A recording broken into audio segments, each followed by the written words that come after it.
Okay, so there we go. Just had to restart that stream. So welcome back to What's the Obsession.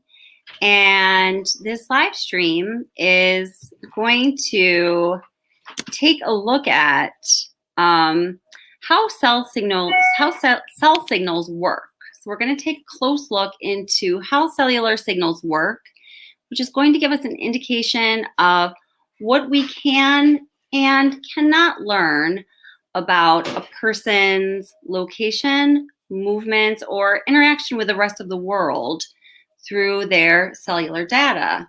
And of course, tonight we're looking at this as it pertains to the Watts case. So I had taken a couple months really off of doing live streams, and I hadn't posted too much to my channel. And I just want to really quickly tell you, hi, Beth Ann, how are you?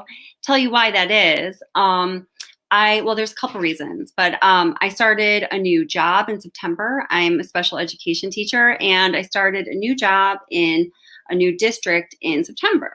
So, the new job, new district, new everything. I think I took for granted how comfortable it was to work at the same district for several years and not have to learn new policies, procedures, and get to know the new people I'm working with, and the nuances of working with new people. So at this new job, it quite frankly was a lot more challenging than I thought it was going to be. For a lot of reasons. And the students that I work with are, have a lot of needs. They have a lot of behavioral challenges, and all of them by nature or by definition of my job have learning disabilities. So, I take being there for them as their teacher and their educator and their support person. I take that really seriously. So as I personally was getting kind of like going through a rocky time, getting accustomed to my new job, I wanted to be the best I could be for them. So I really had to focus 100% of my energies on my students and my new teaching position. And it's going really great now. And I feel like I have the freedom to kind of do some other things. So that's primarily why I took a little bit of a step back from the channel for a short time. But while I was not doing live streams and I wasn't, very active with videos on the channel, I was doing a lot of research and consulting with various people behind the scenes. So what that means is I have a lot of information to share with you. Not only information to share with you, I just want to put it out there and, see what you think about it. Because I find that the most progress is always made when we're exploring true crime cases, or when we're, exploring the Watts case, when people, get together and put their minds together and work together. So I'm really excited to hear what you guys have to say about some of the information that I don't want to say uncovered, but some of the collaboration that I've done with some experts in various fields. It's really, I think, very, very interesting, and it's material to the case. So hello again, Nancy, and hi, Beth Ann. I'm wondering, Joan, did you make it back? I hope you did. I'm sorry about that if you didn't, Joan. Okay, so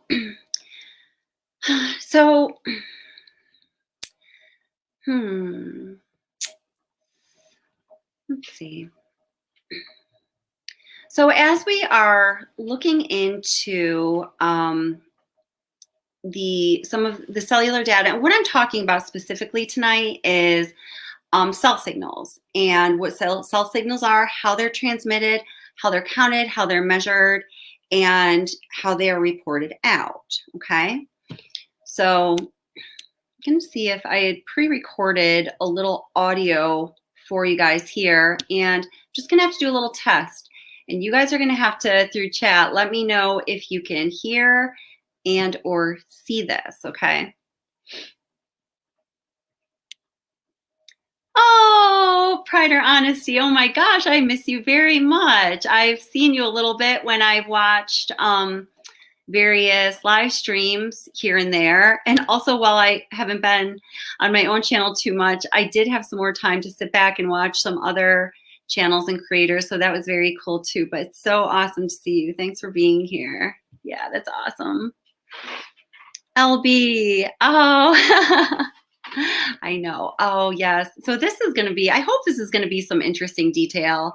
As I was sitting back and watching some different creators and taking in some information myself, I did notice that, there was some really great information that was put out by various channels and various people about, cellular data and how that was picked up, transmitted, and analyzed.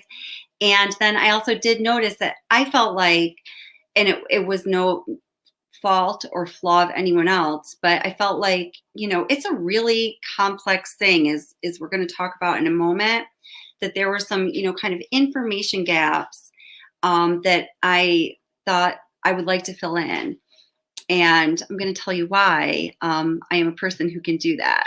So let me check out this this it's just a few minutes pre-recorded audio video. Let's see if it works. If not, I'll give you the whole spiel again. Okay. So let's see here. Spiel. Isn't that a funny word? Spiel. All right.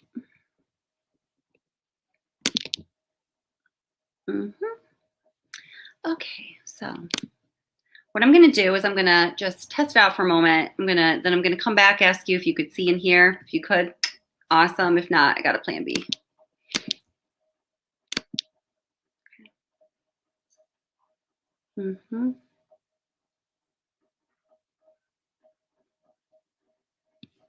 Okay. So I'm going to try the share screen thing again, and if it doesn't work. All right.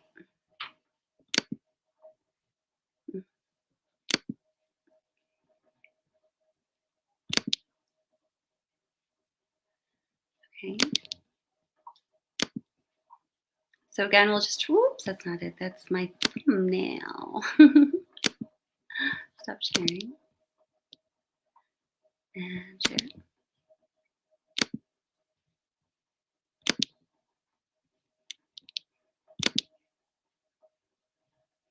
All right. So again, I'm just going to do a little test. You'll let me know if you can hear or see it, whatnot, and we'll go from there. I'm going to have to make this into a full screen. So this is raw editing mode.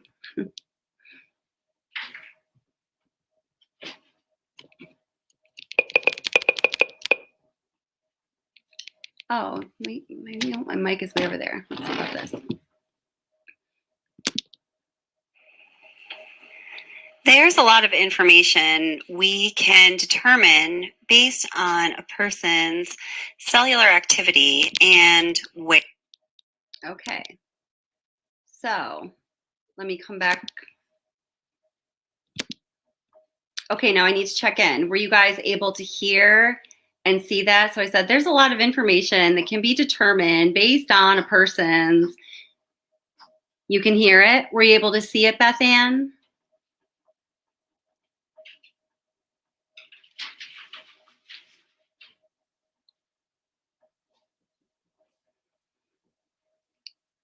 See, very clear audio. Awesome. And you were able to see it too, Nancy? Awesome. Okay, great. So let me go back to sharing that. Thanks, guys. Thanks for doing that. Okay.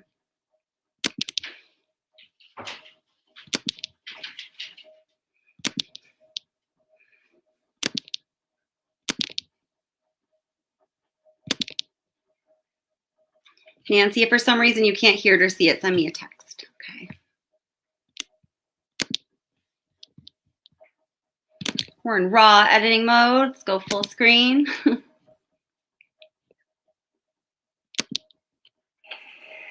There's a lot of information we can determine based on a person's cellular activity and where or when the signals from their cell phone are transmitted off of cell towers. It's not just cell towers, it's antennas and receptors, okay?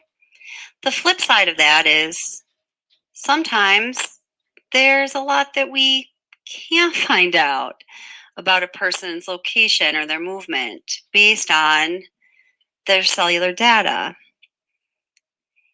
In this case, in the Watts case, I'm afraid to say in some instances the latter is the reality.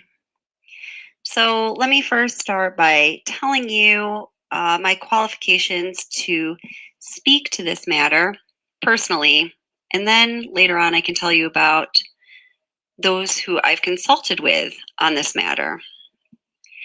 So I'd shared with many of you before in live streams that my previous career before I got into education was in site acquisition. I was a site acquisition specialist. So what does that mean? A site acquisition specialist works within the telecom industry. A site acquisition specialist is essentially a real estate agent for telecom. That person is highly specialized in the red tape of real estate and also structural and technical details of the telecommunications industry. Site acquisition specialists have to have comprehensive knowledge of leasing, zoning, permitting, and project management efficiencies. In the field of site acquisition, one must also have a basic knowledge of radio frequency engineering and the intricate structural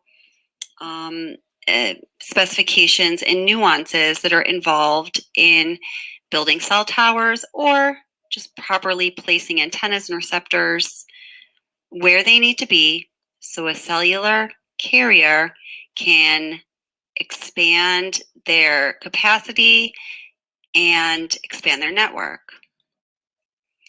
The responsibilities of a wireless telecommunications site acquisition specialist include preliminary research and audit for possible land leases and telecom sites. We ensure entitlements are possible and that potential leases are a good opportunity for the customer, which would be a cell phone company. Say it's Verizon, it's AT&T, it's Sprint. Okay, so I'm going to go right back to that. But does that make sense so far? Does anyone have any questions on that?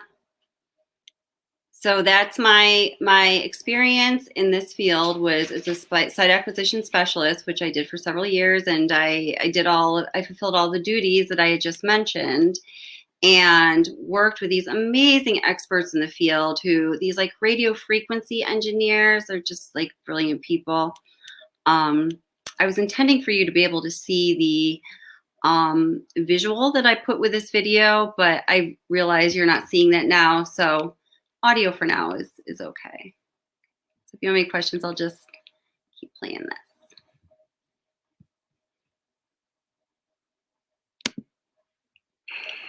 Site acquisition specialists report on acquisition activities for sites that are assigned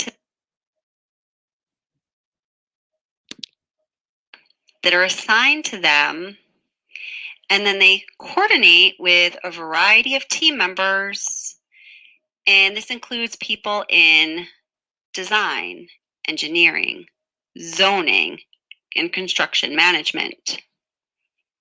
Site X specialists assists with the budget and the preparation, and we monitor spending. We, for a project, help to negotiate lease documents for the telecommunications installation, and you travel to various sites. You attend project meetings as needed, and you attend zoning meetings in the local municipalities where a project is going to be built.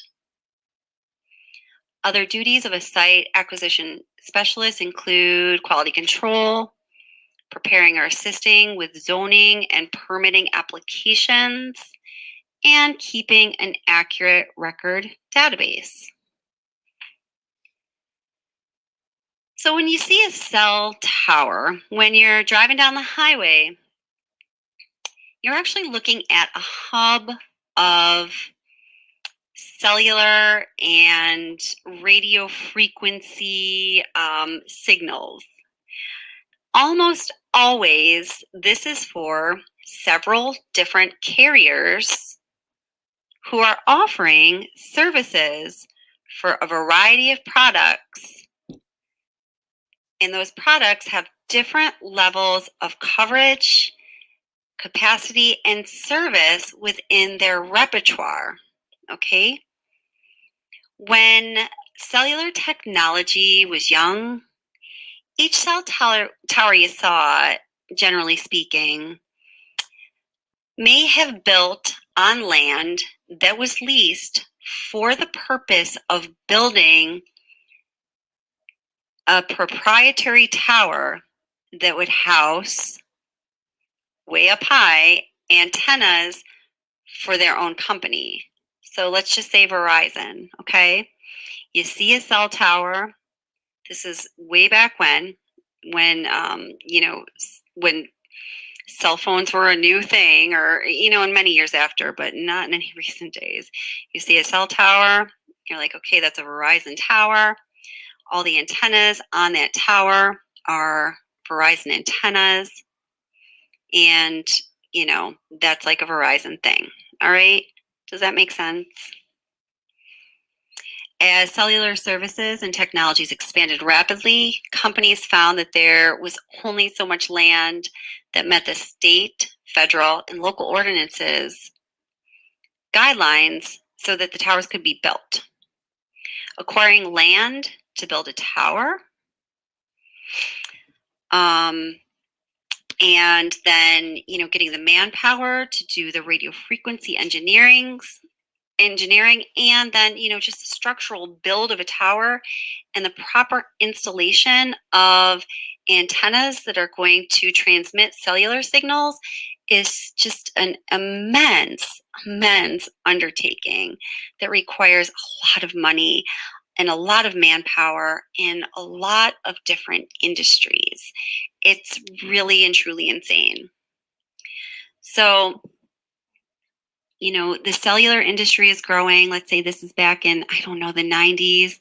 And there's your Verizon tower. There's your AT&T tower. There's your Sprint tower with all of its antennas. And there's towers popping up all over the place. And building each tower is pretty hard because people do not want a cell tower in their backyard. So what happened was the various companies and carriers started using one another's towers. And Verizon would go and put their antennas on an existing AT&T tower. And AT&T would in turn go put their antennas on an existing Verizon tower.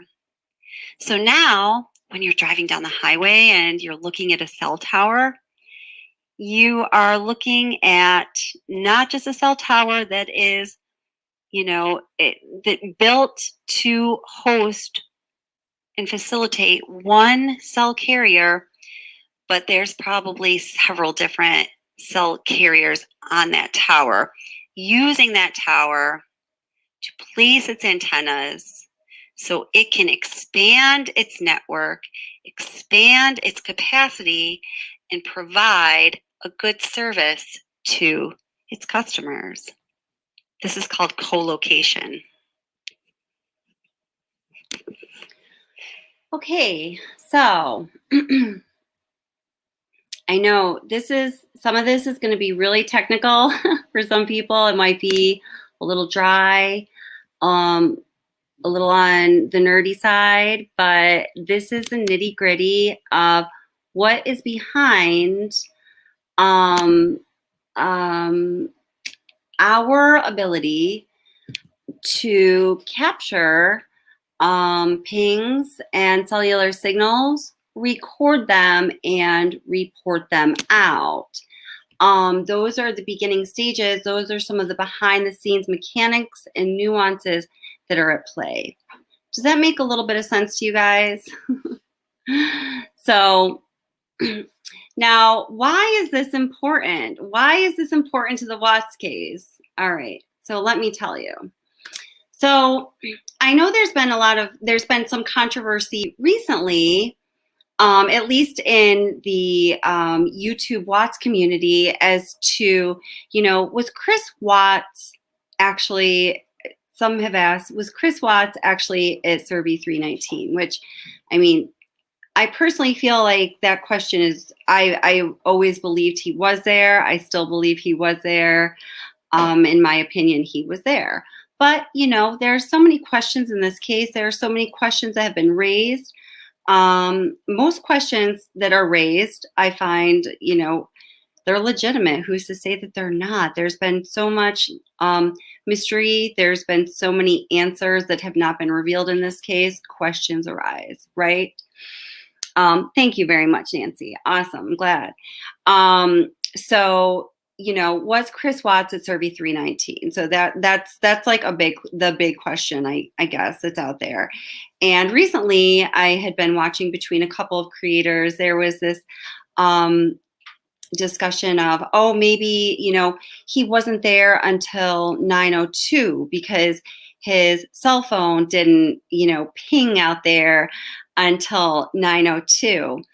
So what I'm going to explain right now is that it's going to show you that even if his cell phone did not ping until 9:02 out in that Rogan, Keensburg area, it may or may not mean anything at all. So, going back to the job description that I just gave you, so there's a few carriers. Let's just talk about 3 carriers here. Let's just talk about Verizon, AT&T, and Sprint. Although I think Sprint's been absorbed by another company, but let's just pretend it hasn't been, okay? So there's these 3 carriers. There's Verizon, there's AT&T, and there's Sprint. And, back in the olden days of cell towers, they would all go set a site acquisition specialist out there. They would spec the land. The elevation has to be so high. Preferably it's going to be between 130 and 180 feet, with a sweet spot being like right around 150 to 170 feet elevation above sea level. So if you'll notice, you don't really see cell towers unless you're kind of looking up past the horizon line, because in order for the signals to transmit to one another, they need to clear all of that, land down here, the buildings and the rolling hills and all of that. They want to have the signals, the frequency travels best through air. So they just want airspace between them. So that's why cell towers are at that higher elevation, okay? So Sprint has their tower, AT&T has their tower, Verizon has their tower as years went on, and they were like, oh, shizzle, what are we going to do? There's no more land that meets specifications to build towers. They start co-locating or putting antennas on one another's towers. Now, why do they do that? What initiates that process? There is not someone from each company just walking around going like aimlessly like, no, I don't see a cell tower anywhere here in my line of sight, which is a site acquisition word. You want to have line of sight from one antenna to the next, one tower to the next. So let's pop up a tower, put some antennas here. That's not how it works.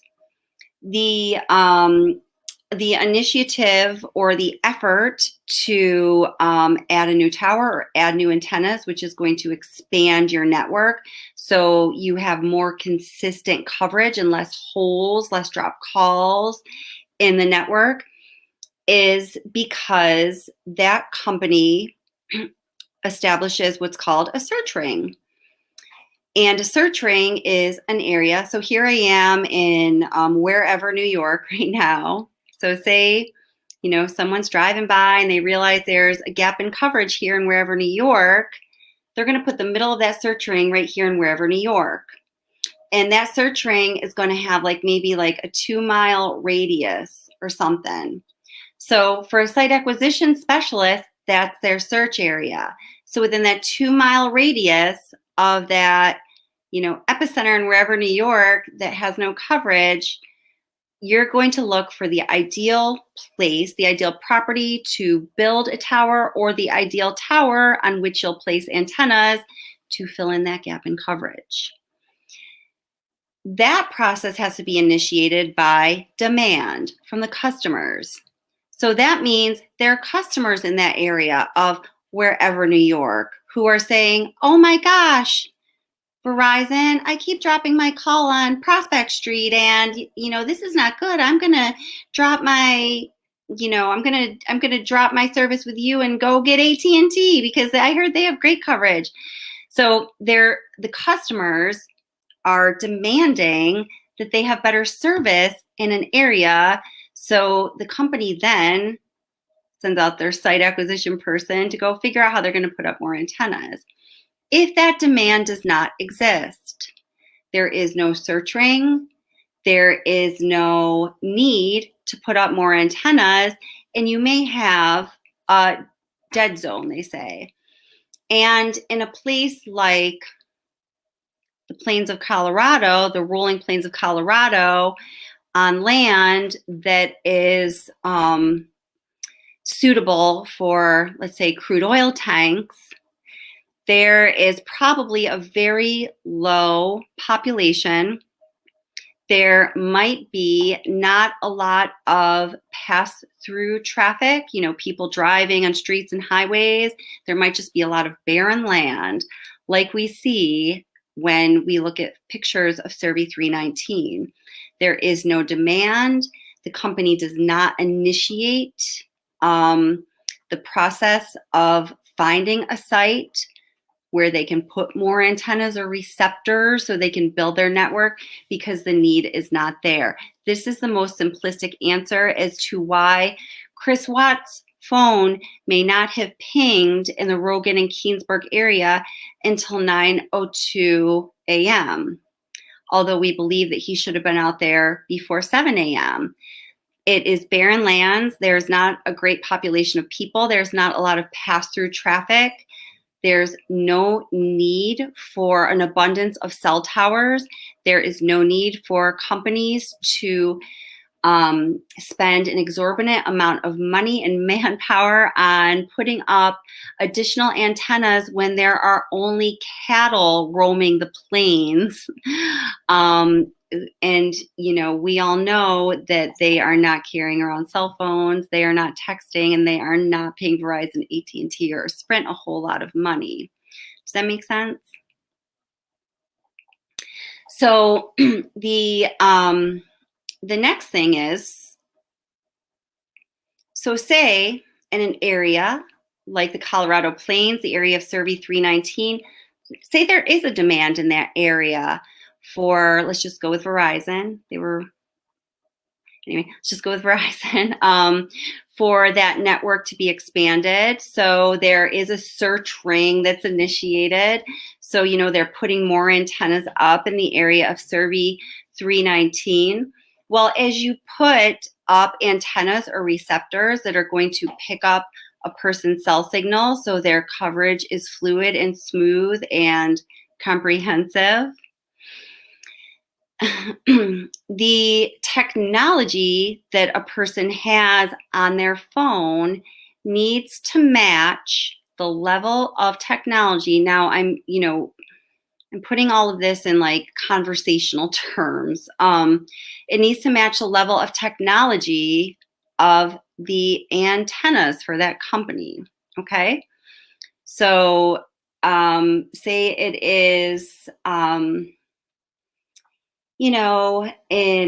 don't know. So like right now, 5G is like the thing, or I think it is the thing right now. I don't follow telecommunications nearly as much as I used to, but companies that are putting up equipment now, that are putting up additional antennas to expand their capacity, are putting up antennas that are that have 5G capability. You may have heard that term, right? So if you're a customer who's still working on 3G or 4G, you might be missing the boat. So there may be a new tower built right down the street from you, or there may be antennas co-located on a tower right down the street from you. Verizon antennas, you have Verizon service, but you only have 3G capabilities. Well, it's 2021, almost 22, girlfriend. They are putting up 5G capable equipment. So you're still not going to be talking with or connecting with that equipment, those receptors, those antennas on that tower that's right next door to you. So say, a mile down the road, there is a tower with older Verizon equipment that has 3G capabilities, and that's what you're down with today because you have not upgraded your service in a while. You're going to be connecting with that tower that's way down the road. So just because a tower or a set of antennas that is compatible with your company's device and service is closest to you, that does not even mean that is going to be the tower or the set of antennas that you're going to ping off of. You're going to be pinging with the set of antennas or the tower that is compatible with the level of service you have. Okay? So when you look at,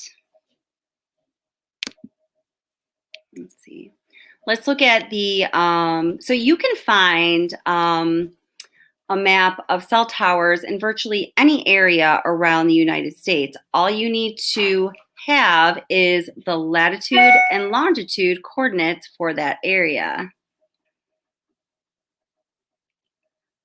Oh, hey, man. Thank you so much, Utter Nutter. That's freaking awesome. That's like the best comment ever. Thank you. I really appreciate that. Thank you so much.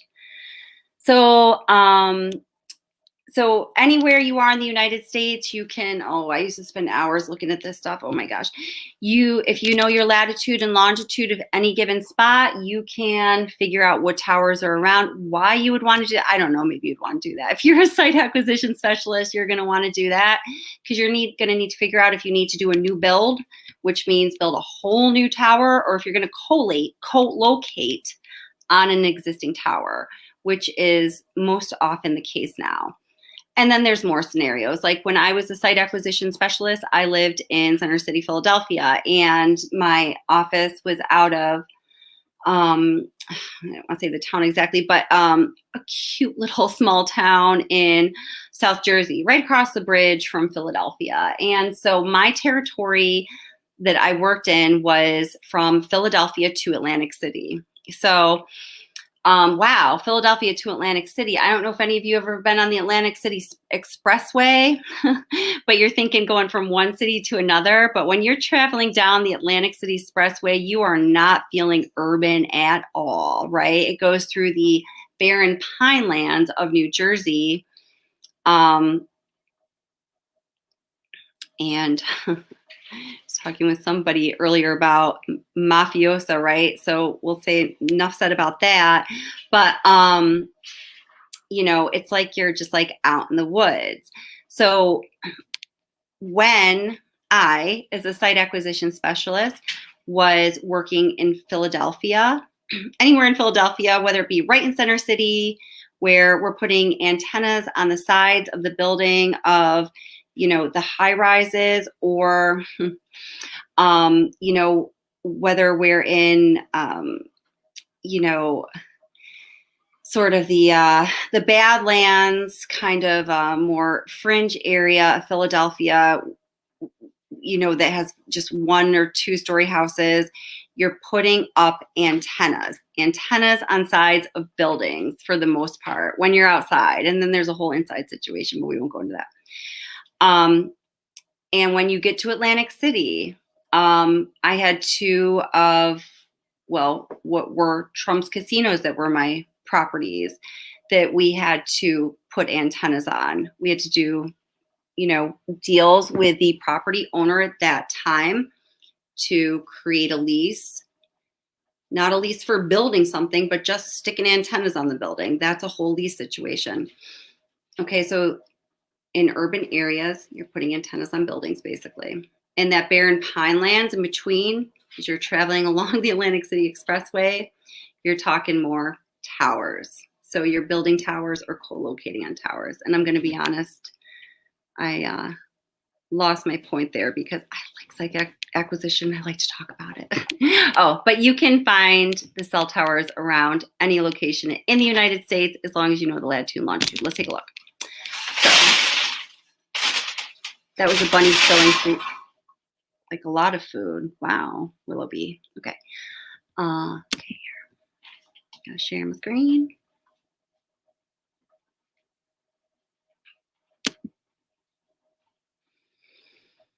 Mm-hmm. Okay, share screen. Let's see. Okay. All right. So sharing my screen, and I hope you can see it. I'm going to come back to chat to make sure you can see it. So I'm going to stop sharing really quickly, come back. Can you see this map here? The blue circles are cell towers. That's what I need to know. Were you able to see? Hi, Joan. That's okay. That's okay. I'm sorry I did that to you, Joan. Thank you. I'm so glad that you're back. Oh, thanks, Joan. So could you guys see when I was sharing my screen, there was a map with little blue circles that represented cell towers? Yes. Awesome. Thank you so much, Pride or Honesty. You're the best. All right. So let me do that again. All right. So share. Thank you guys for dealing with me. I was actually nervous before doing this live stream tonight because I haven't done one in like 2 months. All right. Okay. Okay. So here, where I have this pin right here, this is Rogan, Colorado. All right. So let me reduce, or let me minimize what's going on here. Ooh, if I can. Let's see. First do this. Okay. Oops. And then, oh, get rid of all that. Okay. So I'm going to pull back a little bit. So I'm moving back into space. I'm getting a view from further away. So you see my pin right here in the middle. Remember, this is Rogan, Colorado. So you see all of this area around Rogan, Colorado. Now remember, it gets a little hard to see here. You almost, like I squint my eyes. So what you're looking at is the blue. The blue, those are cell phone towers or antennas at least, okay? So as you're moving back, pulling back further, back into space, you see, guys, look at that. Oops, we lost the blue. But from really far away, you can see that this area of Rogan, Colorado, there's like this hole or this void of telecom antennas right around Rogan, Colorado. You guys see that? So I'm going to go in a little bit. And again, this pin here right in the center, this is Rogan, Colorado. I'm going to go in a little closer. Rogan, Colorado, right here in the center. You see all of this space here where, and guys, this is today. This is 2021, a few days from 2022. So you know how fast telecom industry grows. Imagine in 2018, it was way less than this even. So Rogan, Colorado is pinned right there in the center. So I'm going to pull back into space. Here I go. Whee! Okay. So look at the density of cell phone towers close to each other. You know, here up on my upper right-hand side, there's this little tiny void, or there's these little pockets. Because remember, we are in the plains of Colorado, you know, for much of this map here. But this area of Rogan, Colorado, look there's that hole right in the center. So what is that telling us? That is telling us that forget about the cell tower next door, forget about the cell phone tower a mile down the road. In this specific area of Rogan, Keensburg, Colorado, there ain't a lot of cell phone towers around. There's not a lot of antennas.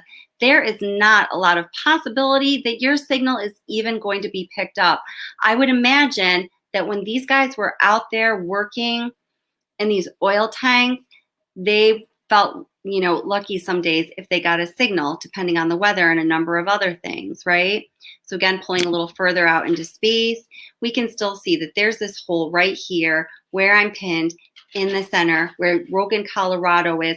Not a lot of cell phone towers around. Right away, we know we are at a huge disadvantage for having consistent, reliable, comprehensive cell phone service. So what does that tell us? That tells us that looking at cellular data and cellular signals, how frequently they were transmitted, when they were transmitted, if they were transmitted, when we are talking about a person who is located in Rogan, Colorado, that is not reliable information.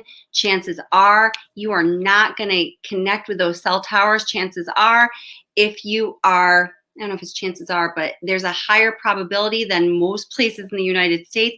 If you're standing there in Rogan, Colorado, and you are on your cell phone, or you're trying to make a call, you're trying to make a call, you're trying to make a call, nobody is going to be picking you up.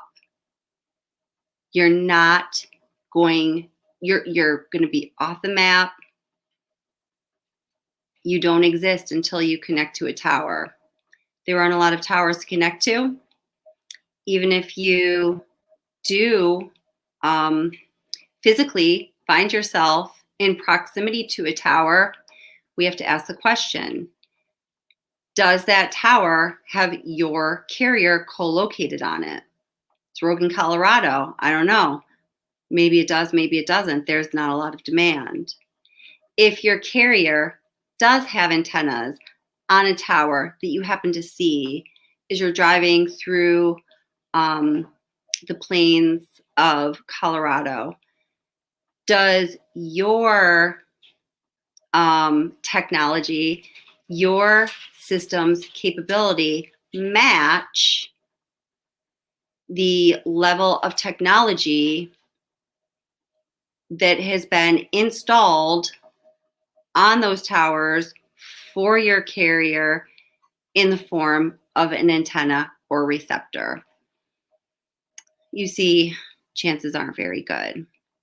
So the cellular transmission, cellular signal data that could be obtained for a person in Rogan, Colorado, United States, is very spotty, very iffy, very unreliable, definitely not scientific, and not something to rely upon at all.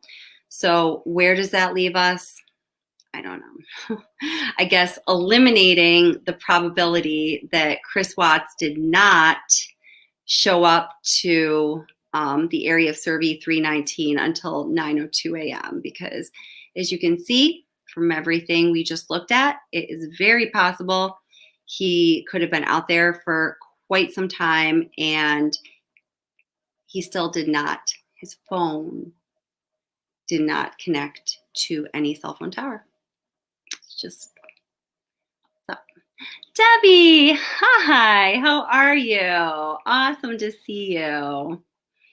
Oh, Debbie, there's subs on the channel or just people that come by and comment or whatever that are a huge fan of yours. There are people that wait for your comments because they're so good.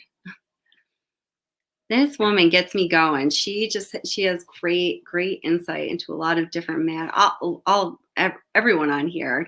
Nancy, Joan, Pride or Honesty, all the people that I kind of chat with or that I see comment regularly. You guys are like, the insight superstars.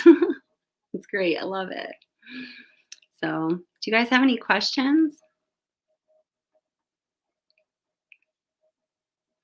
So, my goal in, as I, for anyone who just got on, I was saying earlier that, I haven't done a live stream in about 2 months, and I kind of taken a little step back from the channel just because I was focusing on my collar that's been folded in the whole time. I've been focusing on my new job as a special educator in a new district, new students, kind of new position, new like classification of learning disability, things like that. So it was really challenging. I wasn't expecting it, and I was kind of I was thrown for one a little bit, so I just had to focus on my job. But I miss you guys, and I'm back. Everything, first marking period is over. Everything went well. I feel like I've got my grounding. The students are doing well. They're alive and they're thriving, and it looks like everyone's happy and doing what they're supposed to do. So I feel like I can relax and focus on some other things now. So it's great to see you guys. You're so draining the case, and you have a whole yes. Thank you so much. You know what it is. So Joan says that it's so draining, this case, and it really is. That's a really good point, Joan. I think it's reasonable, even if you don't have an excuse to submit like I just did, and you're really immersed in the Watts case. I think it's totally reasonable and probably healthy every now and then to take a step back, right? Like, okay, it's not all Watts all the time. Oh. Oh, thanks, Joan. You're so sweet. Thank you so much. Thank you. Yeah, I've been trying to take care of myself a little bit because, there's sometimes in life it's like, okay, if I don't choose to take care of myself right now, like things are going to spin out of control, right? So I hit one of those points for sure. So, yeah. Let's see if there's anything else. Does anyone have any questions? Does anyone want to come up and chat? Do you want to come up on panel and chat, ask a question, make a statement? Yeah, you really do have to pick it apart piece by piece. Debbie, were you able to, were you tuned in for, so we've been here for 47 minutes. Were you tuned in for most of it, or did you just pop in just now?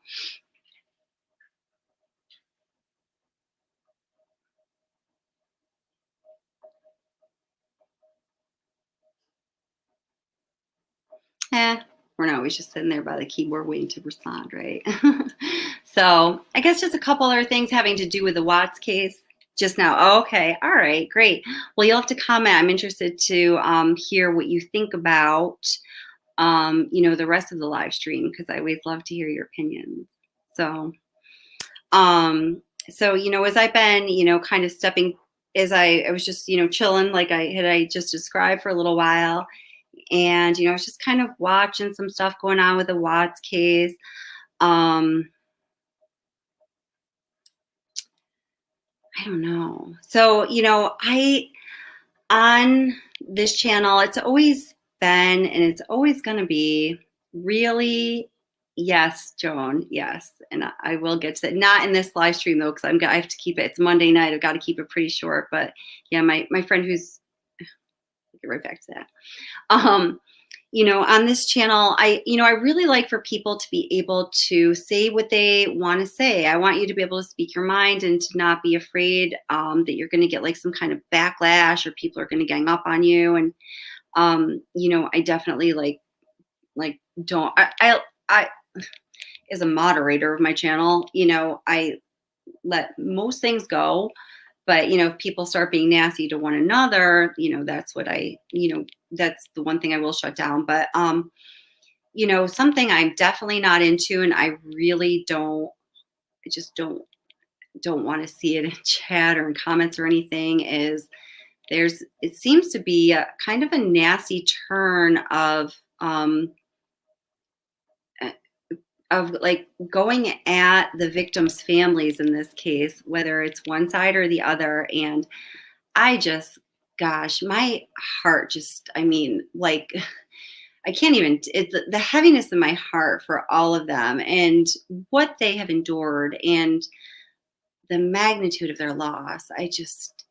it's hard. It's hard to even talk about without tearing up. It's just breathtaking. So man, I'm just thinking, if you're going to be pointing fingers at either side family, the victim's family in this case, whew, you better have some ironclad evidence. You better have some really strong evidence backing you up to justify doing that, because that's lacking class. I'm just not down with that.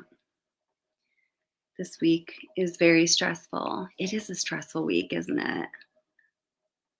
Has anything come from your friend? Yeah. Oh, you're so funny. You're speechless. Joan, you can't be speechless. That's okay. You need to take a break. Yes, I'm not criticizing the families. Oh yeah, no, Debbie. I know. No, that was not in any way directed at you. No, definitely not. Definitely not. No one here at all. It was just something. This is going off topic of this stream whatsoever. It's just something I've been thinking about when I've been like watching some stuff online lately. Another thing that I've really been thinking about myself, and this is a detail in the discovery. I'm just going to throw it out there at you. Maybe this has been discussed by other people. Maybe this has already been resolved or worked out or debunked or whatever. But I want to know why. Let me see if I can bring up the document here. Or I can go to, what am I able to share? Put on a slide. Where's the slide? Ooh, I don't have any slides. I guess I can't. Oh, okay. Let's see. Let me try this. Hold it. Oh boy. Oh. Okay, let me slap something up on a slide for you so I can show it to you.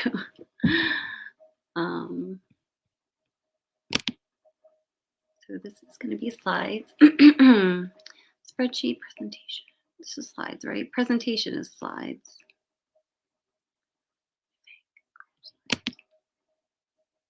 Yeah. Right? Presentation is Google Slides. It's the same thing, isn't it? You'll find out.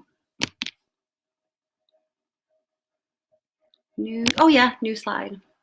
So, all right, let's see what we got here. Do you wonder what I'm going to be throwing up here? All right.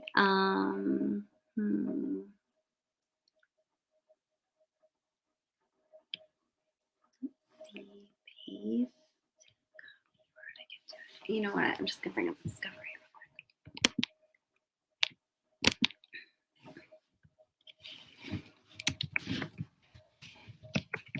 Just hang with me for 1 second here. I should have this up in 60 seconds. So nice to see you guys. Oh, I wanted to let you know I'm going to do a probably short live, and some of you might be like, "This is ridiculous. I'm going to be totally busy." On Christmas Eve, I'm going to do a live for a get together, a community gathering for some period of time at some point in the evening. Some people have, said, "Hey, like I don't have anything going on this Christmas," and I've had holidays like that in the past.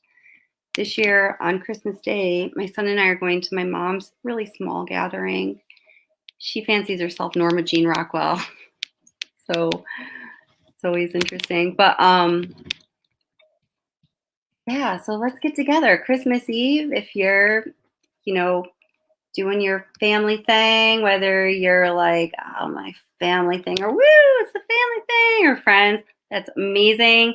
If you're home and you're, wanting some company, at some point, I'm thinking like 8 or 9, we'll do like maybe an hour live just to, get together and wish one another a happy holiday. And for those people who might not, have a really active holiday season, hopefully that'll, we're there for you. So, come on and and, you know, commune.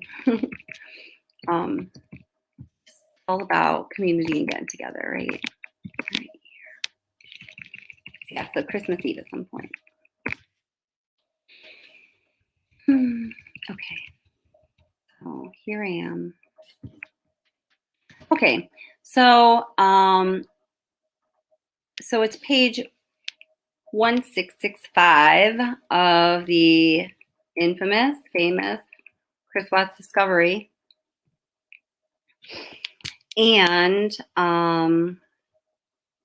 well, here I'll just share the Discovery page with you. So nope, don't want to upload anymore. Just want to share my screen.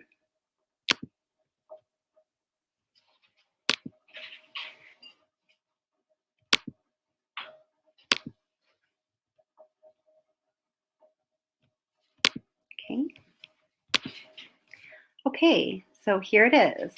All right. So this had, come across my radar a few times in the past, and I was like, oh, it's weird. There's got to be a reason, and of the so many details in this case of things that just did not seem right. And Joan, I'm going to ask my friend about this too. For those of you who don't know what I'm talking about, we'll get to that soon, maybe, or another time. I don't think that we have. I'm sure that he and I have not discussed this because he would have had an answer or not, and I definitely would have remembered it. So on page 1665 of the Discovery, we have a court order for the production of records. And this particular production of records order is for is to Vivint Smart Home, the corporation. And let me just read what we've got here. So it says, the court, upon review of an affidavit filed by Dave Baumhover, a peace officer in support of the issuance of this order, hereby orders the production of the following records for which there is probable cause to believe are in your actual or constructive possession or control. Okay? So item number 1, customer information for Vivint Smart Home Security System installed at 2825 Saratoga Trail, Frederick, Colorado. You know the address.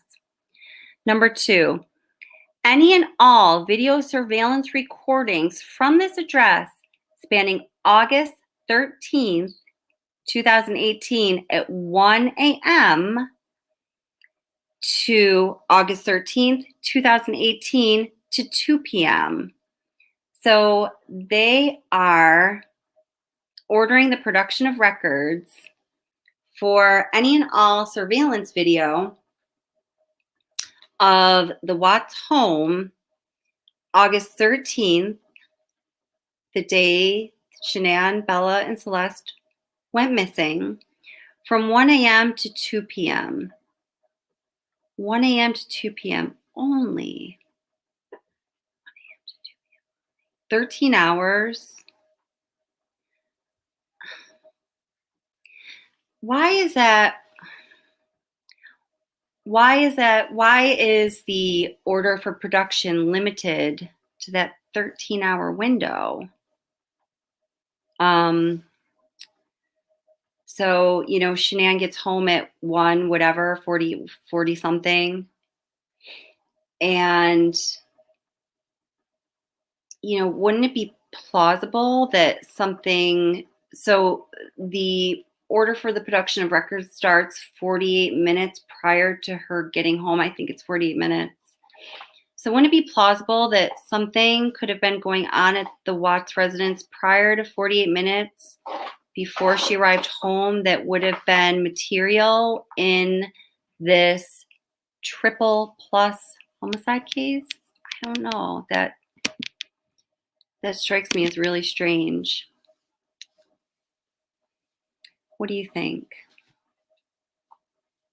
Yeah. Oh, good, Joan. That's awesome. Yeah. Let's see. Oh, so what are we saying? I'm missing some stuff in chat here. I just want to see what you guys are saying.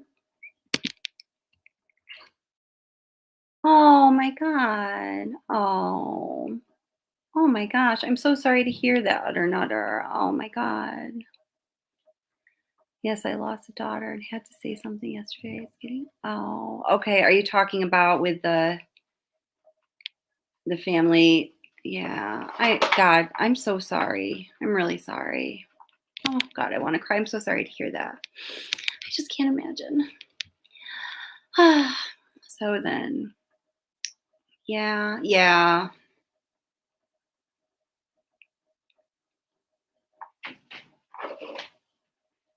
yeah. So so Joan, you're saying you want to talk to me, but you don't want to do it live?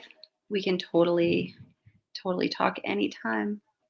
Yeah. So wait, I want to see what you said. So then Debbie says it's been a turn of late. I find the case is going in the wrong direction. Yeah. Yeah. See, with you 100%, Debbie. I mean, it's hard, to make conclusions that are, fact and evidence based when there are so many facts and so much evidence that is missing or wasn't analyzed or is like incomplete. But to, take off in a direction that is completely lacking fact or evidence as a basis that attacks, viciously attacks a victim's family, lacking class. Nope, not okay. Oh, good. I'm glad you'll be there. So yeah, Christmas Eve, let's say probably, I just found out today that my son and I don't have any plans on Christmas Eve either. So it'll probably be like around 8 or so, but I will definitely post it. Um, Definitely sometime during the day of the 22nd, just to confirm if I have to do a couple things for anyone in my family, not with, but for. Okay. Yeah, it'll be a nice small group. Yeah, totally. So let's say 8 on Christmas Eve. I will, or if 8 is not a good time for anyone who would like to be there, just let me know, and I'm flexible. So it's just gonna be me and my son playing chess or watching movies or something, eating popcorn. I don't know, shampooing the rugs. That's what I want to do. Um, so that's weird, but not that's yeah. Hi, Matt Willis. Oh, so nice to see you. Awesome. Or see your name. Hi there. I'm gonna be back in full force, Matt Willis. So I am always so happy when you're able to make it. Thanks for saying hi. Getting to the point where I think it became personal between the families. Yeah, I agree with that. It's just so sad. It's so sad. I did I made a video, I think it was over the summer, and it's like a tribute to the grandparents. And, in the video, I like combine pictures from both sides of family, videos from both sides of family, because I mean, it was for, it's for the spirit, the sweet, innocent, beautiful spirit of Bella and Celeste, these two beautiful babies. So that's what it's for. Um, and all of the people like us who connect with that spirit, and that sweet, innocent, beautiful spirit means something to you. It's in your heart. And gosh, it just, I mean, not on like a large scale. I'm not like it started up a debate that spread through the Watts community like wildfire. It's like not like that. It's like just in my little, my channel in the comments or whatever, people just started getting really nasty. And I thought, gosh, maybe this was a mistake. But I felt inspired to do that. And again, it was for the memory and the spirit of those beautiful little girls. So obviously it calmed down, but it's just senseless. I don't know. so, so whoops. So, oh, I could have definitely can. Yeah. Oh, yeah. They definitely do. I was forgetting to post comments.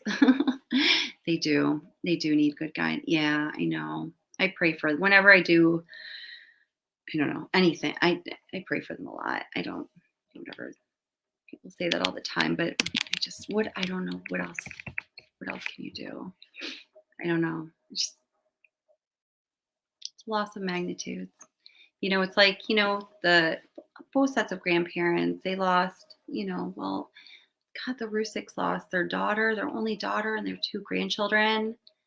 And, the Watts family, they lost their daughter-in-law and their grandchildren. And, I was talking with one of you earlier about just, I could imagine, the Watts parents, it's almost like you're in shock for the rest of your life. Like, how do you ever, regardless of anything else, the situation is what it is right now. And as a parent, how do you ever come to terms with that? And the loss of, my God, the Rusiks, it's just, oh, they just,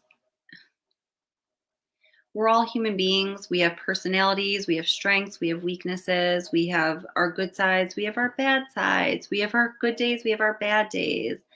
But when looking at the whole picture, like they seem like decent people, like good people, like kind-hearted people. You know, you know.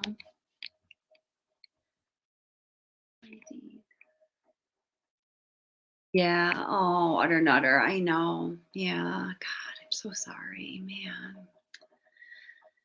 Yeah. It's just, and you really, for me, utter nutter, you're, what you then thank you so much for sharing. And, it really just, you know, it, it, um, it just puts an exclamation point on, on the whole, on the, I don't know, this statement of like, why the hell would you do that? I mean, obviously you're hurting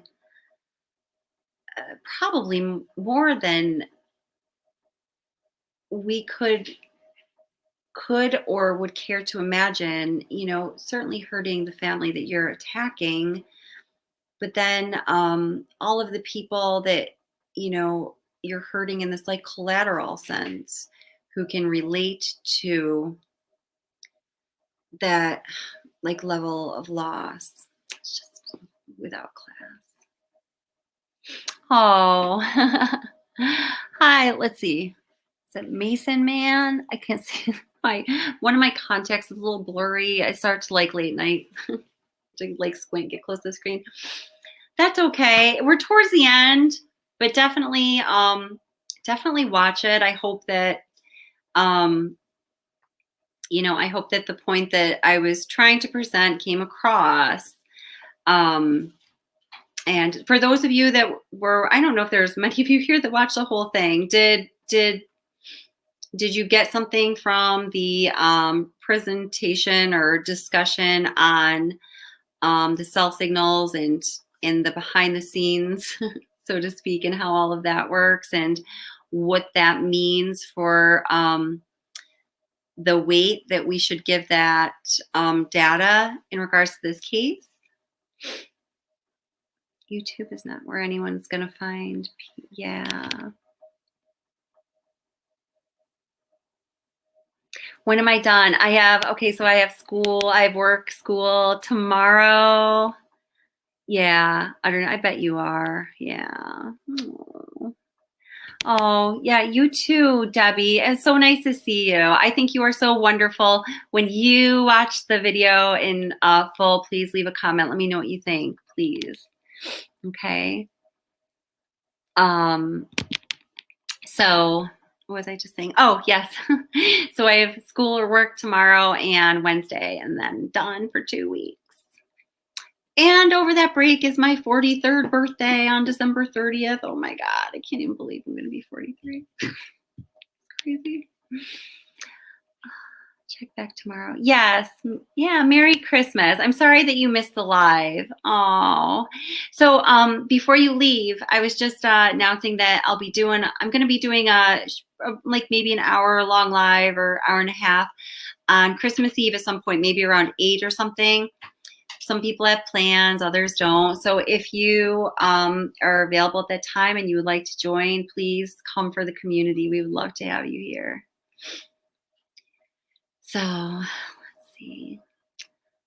All right. Well, oh, did anyone have any answers about the that window of that 13-hour window for which the order of procurement or whatever it was, production for the Vivint footage, why that was only from 1 a.m. to 2 p.m.? Does anyone know anything about that? Does anyone have any insight into that? Awesome. Great. Awesome. Very cool. Well, let's all do some homework. So I think I'm going to wrap this up. Thank you guys all so much for being here, and definitely be going. We'll be here on Christmas Eve around 8 o'clock. I'll be posting the exact time soon, and I will be on time because I'm not going to be presenting any material, so I'm not going to be like nervous about it at the end and trying to tie up loose ends, which really always just ends up fraying loose ends when you're doing it at the last minute, right? So we will be here on Christmas Eve around 8 o'clock. I'll be posting the exact time soon, or the almost exact time soon. Thank you guys for being here. It was wonderful seeing you guys and chatting with you.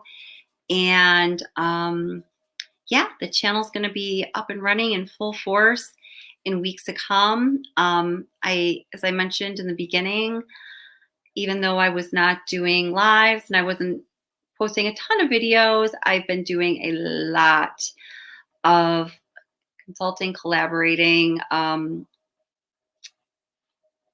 information finding, but mostly with others who are really solid in their respective areas of expertise and have contributed immense insight to this case.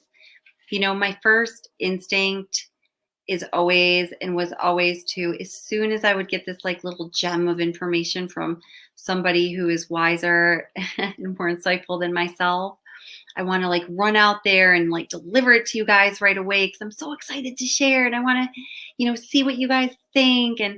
But I've taken a different approach this time. I've just sort of taken it all in, synthesized things on my own, or not on my own, but with other people that I was, you know, working with, consulting with, collaborating with. I don't know what the right word is. And now my ideas on the information or the material that I want to share with you and look at together with you is different. And I think it is more evolved. Like before bringing it to you, we cleaned up some of the messiness. So I think that in the end, it will be delivering you a better product. So I'm glad that I did that. But man, it was hard because I'm like, woo, hot potato of information. I want to go tell everyone about it. But you know, it's sensitive material. And I said in a video I did recently that I think when it comes to something like this, when we are given information or insight or an insider's track to something, we have to handle that with great care and respect and humility. You know, when we are given information or an inside tidbit, it does not become a bragging right. It does not become a passing headline. It does not, you know, it's none of that. Those things, when it comes to a situation like this, just needs to be handled with the utmost respect and humility. And it will always be my mission and goal to do that. And it is my hope that others will do the same. So thank you, Joan. I appreciate that. Awesome. Great. All right. Love you guys so much. Have a good night. Merry Christmas, happy holidays, and I hope to see you guys on the evening of the 24th if you're able to make it. And thanks so much for being here, and thanks for sharing, guys. It's great to see you, and be safe. Have a nice night.